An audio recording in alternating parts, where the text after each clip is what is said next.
She was lying still, barely more than a shadow on the side of the road. They almost didn't stop. Megan and Josh were heading toward the lake just outside Austin, Texas. A quiet weekend. No plans, just silence, pine trees, and 2 days away from the world. Josh was driving. Megan had her head turned toward the forest, letting the sunlight flicker through her window. And then she saw it. "Stop the car," she said sharply. Josh slowed down but kept going. "It's probably just a raccoon," just he murmured, eyes on the rearview mirror. But she was already unbuckling. "Stop, please." They reversed slowly. The small body was barely visible among the dry grass and fallen leaves. For a moment, neither of them moved. Then, as Megan stepped closer, it lifted its head. Not a raccoon, a bobcat kitten, no more than 3 months old. Her eyes were wide and glassy, her breathing shallow. She made no sound, no attempt to flee. Her ribs rose in quick, uneven gasps.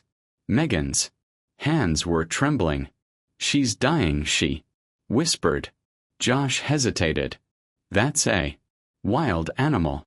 "I know," she said. "But we can't leave her like this." He looked down at the little creature. So wild, so young, and so broken. The air smelled of pine needles and dust, but around her it felt thick with something heavier. They wrapped her in Megan's flannel jacket, carefully, afraid any movement might push her over the edge. She didn't resist. She didn't even blink. Back in the car, they laid her gently in the back seat, surrounded by their weekend groceries. Josh turned the heater up. Megan didn't take her eyes off her. She whispered soft, meaningless words the whole ride home. They called 3 emergency clinics on the way. Then 4 more. One finally answered. "We don't take wild animals," the receptionist said flatly. "Try animal control." Animal control sent them to a state wildlife number that rang 5 times and disconnected. By the time they reached home, it was dark. Megan held her the way you might hold something already slipping away. The last place they tried was a private veterinary office. An older man with tired eyes and a calm voice looked her over for less than a minute. "A wild bobcat?" he asked. "She's not going to survive the night. Euthanasia is the most humane option." Megan didn't answer. She just held her tighter. They took her home because they couldn't leave her anywhere else. Not after that look in her eyes. Not after every door had closed on them. They didn't have a plan. Just a blanket-lined laundry basket and a corner near the space heater in their small den. Megan placed the kitten down gently, still wrapped in the jacket, and knelt beside her. She didn't move. Not when the heater hummed to life. Not when Megan tried offering soft cat food on a spoon. Not even when Josh accidentally let the door close too loud. She lay there like something between this world and the next. Present, but not really here. Megan checked her breathing every hour. At midnight, it was faint. By 2 a.m., it had become shallow and uneven. Josh sat on the couch in silence, watching the woman he loved try to save a dying wild animal. She hadn't eaten. She hadn't slept. Her hands trembled for more than exhaustion now. "Meg," he whispered. She didn't respond. He tried again. "We're not trained for this. She's not a pet. We don't even know if this is legal." Still nothing. "She's a wild predator, Megan. We can't take this on. We were just going to the lake. Remember?" Megan looked up at him, eyes rimmed red. She didn't choose to be hit by a car. He stood there helpless. There was no arguing with that. They had no equipment, no medications, no resources. But Megan found an old feeding syringe in a drawer left over from a kitten she once fostered years ago. She filled it with lukewarm water and placed it gently at the side of the bobcat's mouth. The first drop rolled down the kitten's fur. The second disappeared between her lips. She gave her water every hour after that, one drop at a time. The sun had yet risen when Megan finally leaned her head against the wall, eyes burning, body numb, and then movement a twitch, a breath. The bobcat blinked slowly, turned her head slightly and fixed her eyes on Megan. And then, in a hoarse whisper of wild instinct, she hissed. She didn't want their help. That first hiss wasn't weakness. It was warning. The next time Megan reached in with the syringe, the kitten jerked back so hard her tiny body collapsed sideways. Her legs didn't hold, but her mouth opened, wide, teeth bared. She wasn't just scared, she was feral. Josh stood behind Megan, arms crossed, unsure whether to step closer to her or back away. She's going to bite you, he murmured. I know, Megan whispered. But her hands didn't shake this time. The bobcat tried to stand again, her legs wobbled under her, folding before she made it 2 steps. Still, she snarled. Still, she tried. They kept the space quiet, dark, and warm. No sudden moves.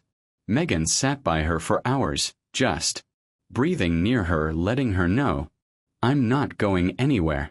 It was on the second day that they gave her a name. Ash, because she looked like she'd come from fire, and ruin because they had almost lost her to the dust because she was still burning somewhere deep inside. Josh called 5 wildlife rehab centers, then 6, then 3 more the next morning. The answers were all the same. She's too young. We don't have room. We can't take a bobcat that's been kept indoors. One man told Josh bluntly, she should have been euthanized. You're interfering with nature. He stared at the wall after that call. This isn't sustainable, he said. She's not a pet. What's the end of this? We raise her and then what? Megan didn't look up. She was crushing boiled chicken with a fork into tiny pieces. Josh continued. Quiet now. When she's stronger we could release her somewhere safe. Megan's voice cracked. Safe? Josh, she can't hunt. She can barely stand. He said nothing because he knew she was right. Ash hadn't made a sound in hours. Then, just as Megan extended her hand, again she crept forward, slow, suspicious, nose twitching. She licked once, then bit down gently, not out of anger but to test. She ate 5 small bites, then pulled back. Eyes narrowed, muscles tense. They didn't cheer, didn't celebrate.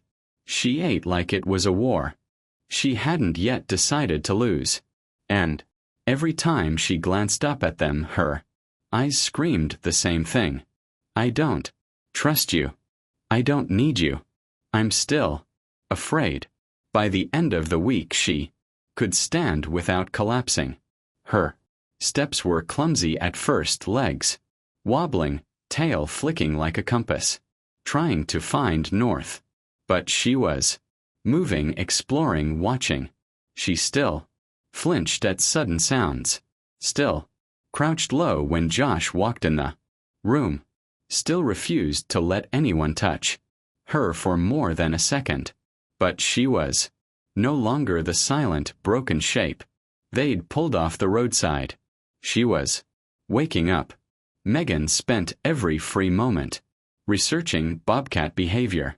She sat cross-legged on the floor with a notebook, scribbling down feeding habits, sleep cycles, stress signs. Do you know they chirp to their mothers? She told Josh one night. And they don't. Meow. Not like cats. Not ever. Josh nodded, setting down a stack of wooden planks near the back window. Good to know. What's that for? I'm building a pen, he said, in case she starts getting wild when she's stronger. Megan raised an eyebrow. She is wild. He didn't answer. He just kept measuring. Ash didn't purr. She didn't seek touch. But she began to make new sounds.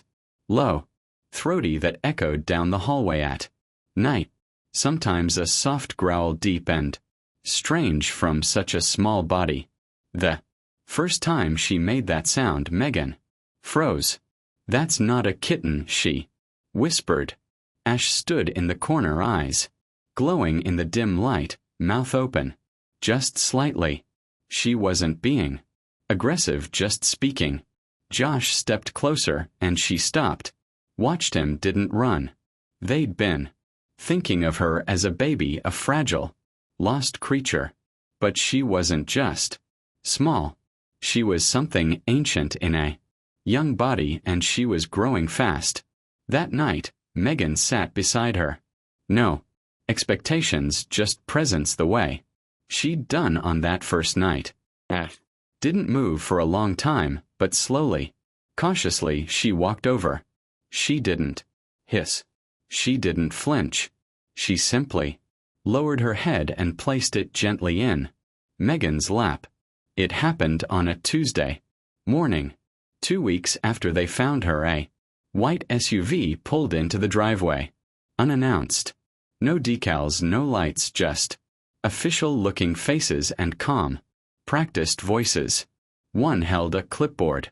The other introduced herself as a field officer from the Texas Department of Parks and Wildlife. Someone in the area reported a bobcat, she said plainly. We need to see the animal. Megan's stomach dropped. Josh tried to ask questions, but they were already walking toward the house. Megan opened the door with shaking hands. Ash was in the den, curled up in her corner. She looked up as they entered, but didn't move. The officer crouched down, observing quietly. How long have you had her? 2 weeks, Josh said. We found her by the road. She was dying. She still looks young, the officer noted. But she's not domestic. Not even close. They sat at the kitchen table. The words came slowly at first, then faster, heavier. Yes, it's legal to own a bobcat in Texas, but only with a Class 1 wildlife permit. Yes, it requires a fully secure enclosure with specific fencing, safety locks, and species appropriate shelter. Yes, it requires inspections, veterinary documentation, and formal applications. Josh rubbed his forehead. We have none of that. The officer nodded. I can see you didn't plan to keep her, but the law doesn't bend because someone means well. Megan sat frozen, staring at her hands. Ash was in the other room, but it felt like she could hear every word. She's not a project, Megan said softly. She's not just a wild animal anymore. She trusts us. The officer didn't respond. She's a baby, Megan added. Please just give us time. We'll do whatever it takes. We'll follow every rule. Just don't take her yet. A long silence followed. Papers were shuffled. The clipboard was set down. The officer exhaled. 30 days. That's all I can give you. Megan's eyes filled instantly. If you haven't obtained a license and built proper containment by then, the officer said, standing, we'll have no choice. She'll be removed. Ash yawned from the next room, oblivious. Safe for now. Josh stood at the kitchen counter, his coffee untouched. hands braced against the wood, like it might steady him. Megan was. Across from him, arms wrapped around. Herself, eyes wide and raw. "This isn't sustainable," he said for the third time. "We can't do this, Mag. We don't have the space. We don't have the money. We don't have the qualifications." "She trusts us," Megan whispered. "She knows me." Josh shook his head. "This isn't about love. This is a wild animal. That requires state-level regulation and specialized care. What happens if she lashes out? What happens when she gets bigger?" "I'll learn," she said. "I'll give her what she needs. I'll take full responsibility." He looked at her like he didn't recognize the woman standing there. "You've gone too far," he said. "You're not thinking clearly.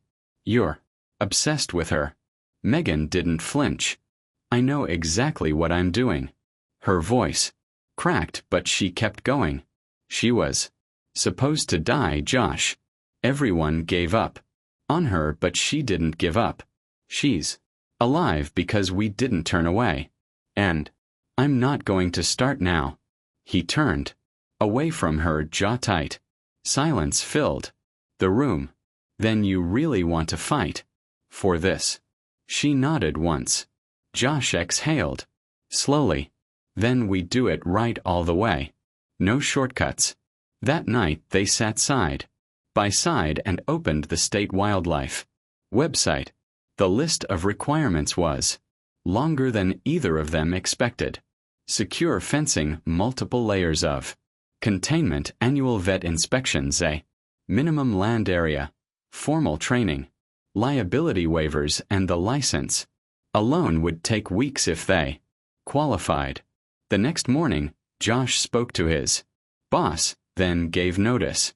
"I'll build everything myself," he told Megan. "But it's going to take time." The neighbors weren't quiet. Rumors spread. Someone asked if they were keeping a mountain lion. Another demanded they sign something promising it wouldn't escape. Megan put the house on the market 2 days later. Ash watched all of it quietly. She didn't understand paperwork or bank transfers, but she knew their voices. She knew their rhythms.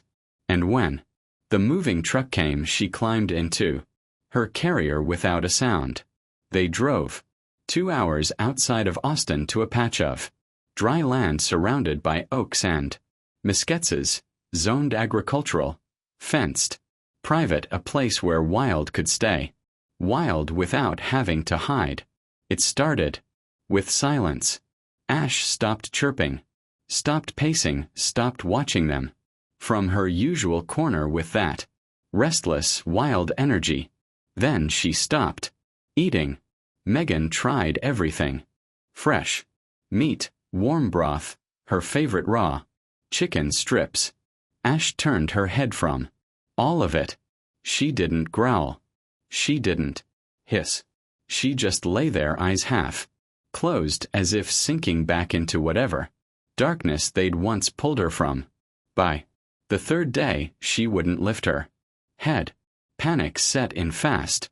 They drove over an hour to the nearest animal clinic. The receptionist looked at the form, then at the crate. "You brought a bobcat." The vet refused to come out from the back. "She's a predator," he said bluntly over the phone. "She's not a domestic animal. I'm not obligated to treat her." Josh gripped the steering wheel until his knuckles turned white. Megan didn't say a word the whole ride back. That night she stayed by Ash's side on the floor. Her breathing was thin, her muscles limp. "She's fading," Megan whispered. Josh spent the next morning calling every wildcat sanctuary in the state. Most didn't respond. One sent a list of phone numbers. The 7th call went through. A woman named Ruth. She listened, then said, "Bring her now." The drive was 5 hours. Ash didn't move once. Ruth met them at the gate. No clipboard, no judgment, just urgency. She carried Ash inside herself. The sanctuary's vet ran tests. Ultrasounds. X-rays. There's an obstruction, likely something she swallowed days ago. If we don't operate, she won't make it through the night. Megan signed every form without reading. The surgery lasted 2 hours. Afterward, Ruth offered them cots in the corner of the recovery barn. Megan stayed awake the entire night, watching Ash breathe. On the 4th night, Ash whimpered a sound so faint it barely touched the air, but it was a sound. On the 6th night, her tail flicked. On the 8th, she drank water. Josh sat on the edge of her bedding, eyes red. She's fighting, he said. She's still fighting. Megan reached for his hand. On the 9th morning, Ash lifted her head, then pushed herself to her feet, unsteady, shaking but upright. She looked at them. Both, not with fear, not with suspicion, but like she knew them, like she had always known them, not as captors, not as humans, as hers. The final inspection was supposed to be a formality. The enclosure was finished.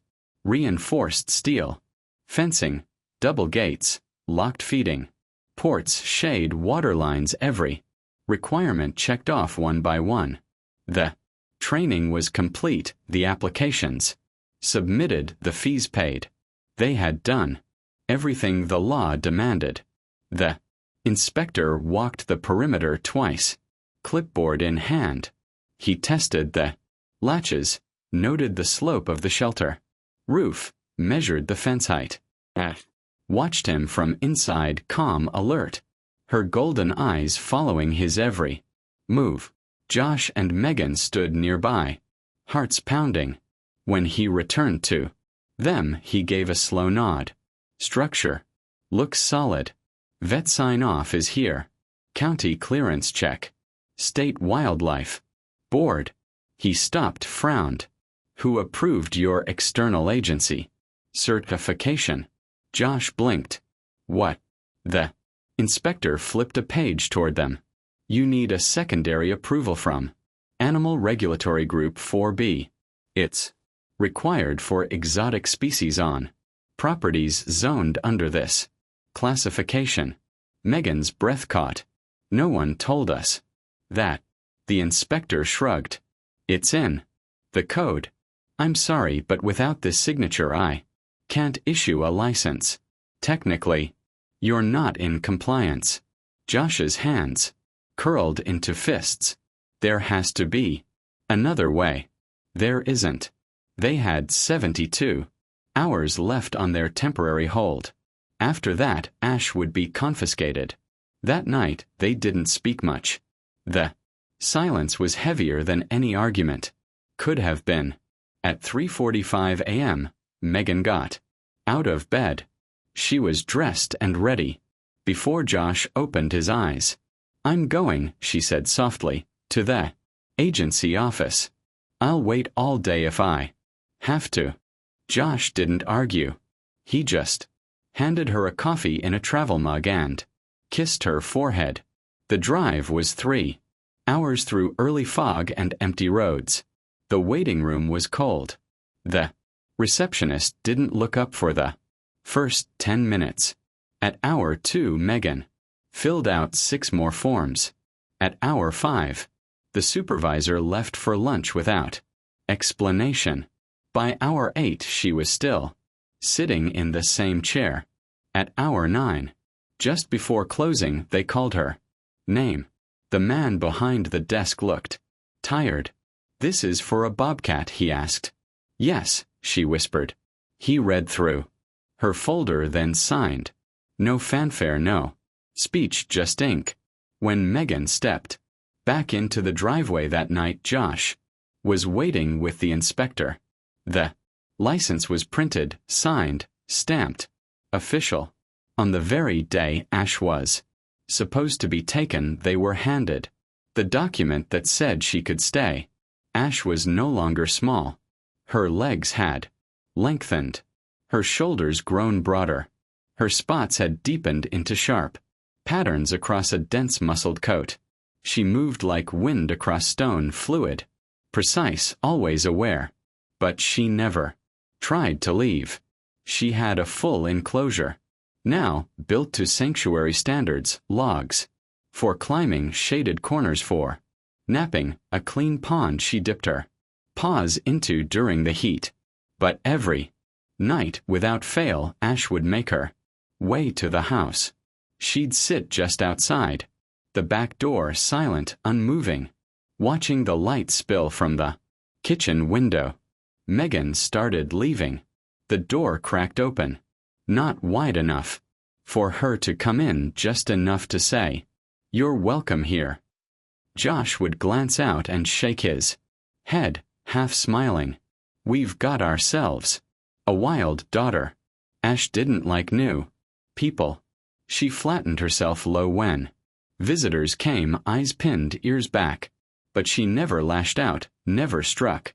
She trusted 2 people in the world, and she stayed close to them. Megan started sharing their journey online, not for attention, not for praise, but because so many others had no idea what to do when they found a wild animal in need. She filmed short videos explaining what they'd learned, what not to feed, who to call, how to stay safe. She never showed Ash up close, never let the mystery turn into a spectacle. She spoke quietly from the heart. People started writing back. "We found an injured fox. Your story helped. My son saw your video and wants to volunteer. Thank you for not turning her into a pet. Thank you for protecting her wild." Josh handled the maintenance, the fencing, the permits. Megan handled the outreach, the education. Somewhere in all of it, their marriage shifted. Not in big, dramatic ways, but in the quiet things.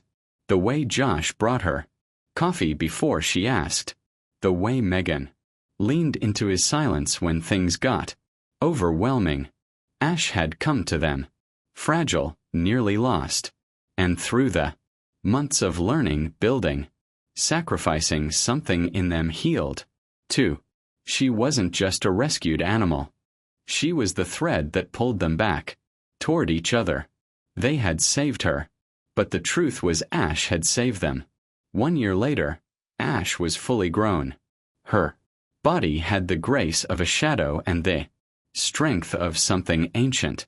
She could climb the tallest tree in seconds, leap twice her height from a standstill, and vanish into the underbrush like smoke.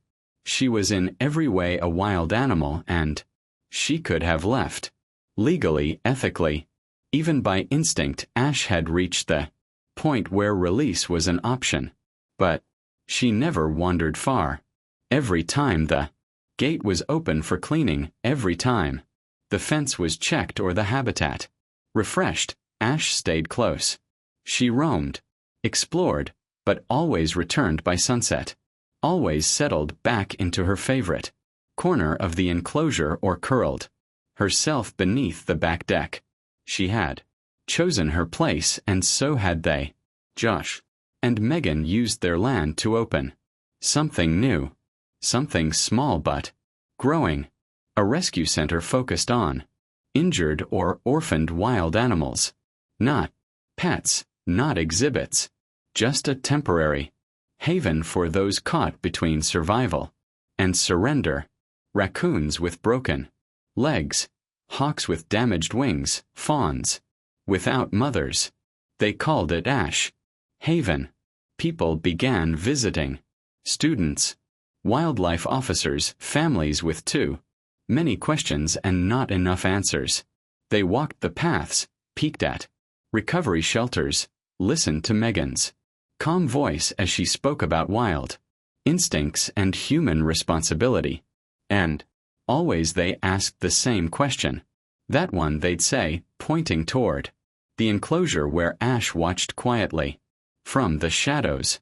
Is she dangerous? Megan would smile, never breaking eye contact with the curious golden stare behind the mesh. Dangerous. She echoed. Yes, but also kind. Ash was never handled, never touched, never tamed. But she was present, a living reminder of the line between wildness and trust. She was the reason people listened, the reason they cared. She was the heart of the place. And though she had every chance to walk away, she never did. She stayed. She was never meant to stay. Ash came into their lives as a dying fragment of the wild, broken and silent. No one expected her to survive. No one expected them to change their entire world for her. But they did. And in doing so, they discovered something far greater than rescue.